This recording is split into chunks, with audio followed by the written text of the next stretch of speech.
சுழியாத அருட்கருணை பெருக்கே என்றும் தூண்டாத மணிவிளக்கின் சோதியே வான் ஒழியாது கதிர்வரப்புஞ் சுடரே அன்பர்க்கு ஓவாத இன்பருளும் ஒன்றே விண்ணோர் விழியாலும் ஒளியாலும் மனத்தினாலும் விழைதரும் மெய் தவத்தாலும் விளம்பும் எந்த வழியாலும் கண்டுகுலர் கரிதாய் சுத்த மௌன வெளியூடிருந்து வயங்கும் தேவே. மீண்டும் ஒரு பாடலில் இலக்கிய நயத்துடன் இறைவனுடைய கருணையை அவன் தருகின்ற இன்பத்தை நமக்கு இங்கே ஒப்புமை மூலமாக நமக்கு உணர்த்துகின்றார் வள்ளல் பெருமான். ஒரு ஆறு வெள்ளம் பெருக்கெடுத்து ஓடி வருகின்றது. ஆனால் அங்கங்கே சுழிகள் உண்டு. அந்த சுழிகளில் சிக்கிக்கொள்பவர்கள் மாண்டு போவார்கள். அதே நேரத்தில் எந்த வற்றாத ஜீவநதியும் ஏதோ ஒரு காலத்தில் வறண்டுவிடும். ஆனால் இறைவனுடைய அருட்கருணை எப்படி இருக்கின்றது என்றால் அது எப்பொழுதும் வற்றாது. அதில் சுழிகளே இல்லை. அதில் நீர் குறைவதும் இல்லை. இந்த கான்ட்ராஸ்ட், இந்த மாறுபாட்டை ஒப்புமையின் மூலம் வள்ளல் பெருமான் நமக்கு காட்டுகின்றார். இரண்டாவது ஊமை என்ன என்றால், தூண்டாத மணிவிளக்கின் சோதியே. வீட்டிலே ஒரு விளக்கு இருக்கின்றது என்றால் அந்த விளக்கு ஒரு குறிப்பிட்ட நேரம் வரை எரியும். அதற்கு பிறகு அந்த திரியிலே சிட்டம் கட்டும். அந்த சிட்டத்தை எடுத்துவிட்டு தட்டிவிட்டு கொஞ்சம் திரியை தூண்டிவிட்டால்தான் அந்த விளக்கு எரியும். சாதாரண விளக்கினுடைய தன்மை இது. ஆனால் இறைவன் என்கின்ற விளக்கினுடைய தன்மை என்ன தெரியுமா?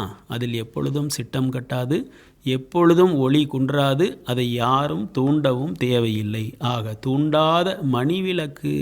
மணிவிளக்கு என்று ஏன் சொல்லுகின்றார் என்றால், மணி என்பது ஒளிமயமானது.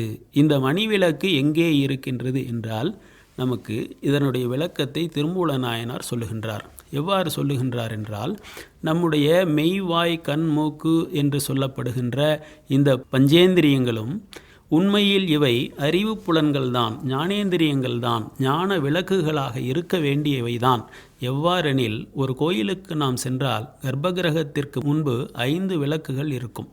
அந்த 5 விளக்குகளின் ஒளியில்தான் நாம் உள்ளே இருக்கின்ற இறைவனை அந்த கர்ப்பகிரகத்தில் நாம் காண முடியும். இப்பொழுது மின்சார விளக்குகள் வந்துவிட்டன. ஆனால் மின்சார விளக்குகள் வருகின்ற காலத்திற்கு முன்பு பஞ்ச விளக்கு என்று சொல்வார்கள். 5 விளக்குகளை அங்கே கர்ப்பகிரகத்தின் முன்னால் வைத்திருப்பார்கள். அந்த பஞ்ச விளக்குகளின் ஒளியால் தான் நாம் உள்ளே இருக்கின்ற இறைவனை தரிசிக்க முடியும். இதனுடைய உண்மை தாத்பரியம் என்ன என்றால், அந்த கர்ப்பகிரகம் என்பது நம்முடைய புருவ மத்தி தான். உள்ளே இருக்கின்ற இறைவன் என்பது நம்முடைய ஆத்மாவில் இருக்கின்ற பேருயிராகிய இறைவன்தான். அவனை எவ்வாறு காண்பது என்றால், நம்முடைய மனதில் இருள் மண்டி கிடக்கின்றது. அந்த இருள் மண்டி கிடக்கின்ற இடத்திலே இந்த மெய்வாய் கண் மூக்கு செவி என்கின்ற 5 புலன்களும் ஞான விளக்குகளாக இருக்கும். இப்போது அவை இல்லை. இப்போது அவை இருண்டு கிடக்கின்றன. அவை ஒளி தருவதில்லை. அவை புறத்தே உற்று பார்த்து கொண்டிருக்கின்றன, உற்று கேட்டு கொண்டிருக்கின்றன, புறத்தில் இருக்கின்ற நறுமணத்தை முகர்ந்து கொண்டிருக்கின்றன. ஆனால் இவை மடைமாற்றம் பெற்று யோகத்தின் மூலமாக உள்ளே திருப்பப்பட்டு இந்த புலன்களெல்லாம் சுத்திகரிக்கப்பட்டால் இவையே விளக்குகளாக, ஞான விளக்குகளாக, மணி விளக்குகளாக மாறும். அப்பொழுது இந்த விளக்குகளின் வெளிச்சத்தில் உள்ளே இருக்கின்ற கர்ப்பகிரகத்தில் இருக்கின்ற புருவமத்தியில் இருக்கின்ற சிற்சபை ஆகிய ஆன்மாவுக்குள் எரிகின்ற இறைவனுடைய ஜோதியை நாம் காணலாம்.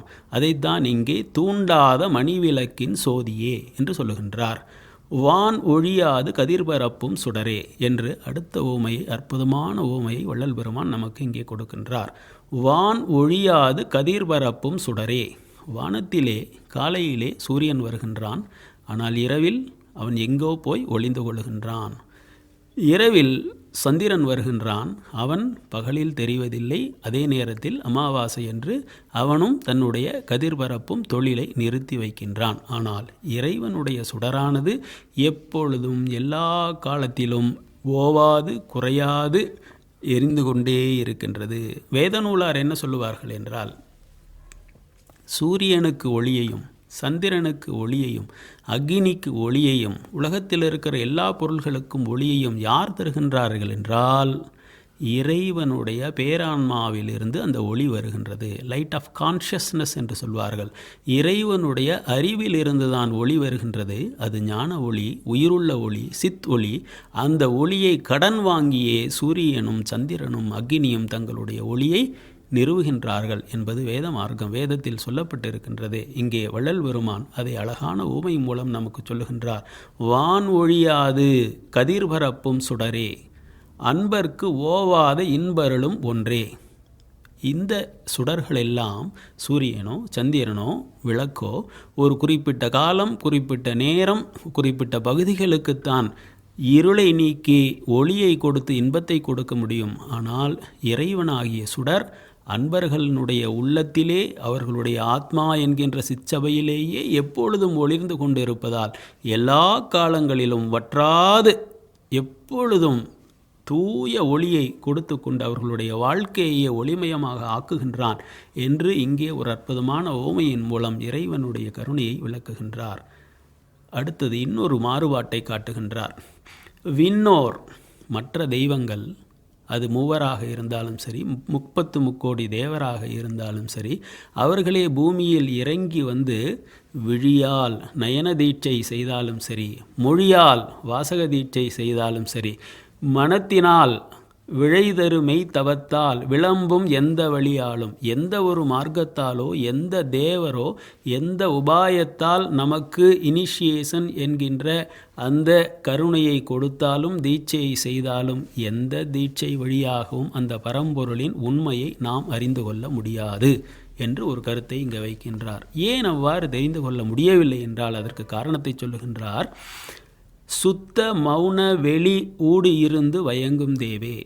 இறைவன் எங்கே இருக்கின்றான் என்றார், சுத்த மௌன வெளி என்று எல்லா வெளிகளையும் கடந்து வெளியும் அற்றுப்போன ஒரு இடத்திலே இறைவன் இருக்கின்றான். அங்கே வெளியும் இல்லை. சுத்த மௌன வெளி என்று அதை குறிப்பால் உணர்த்துகின்றார். அந்த வெளியிலே வயங்கும் விளங்குகின்ற தேவனாக அவன் இருக்கின்றான் என்றால் என்ன பொருள்?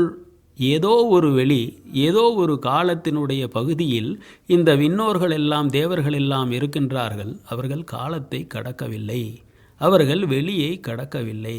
காலம், வெளி, டைம், ஸ்பேஸ் என்பவற்றை கடந்தவன் இறைவன்.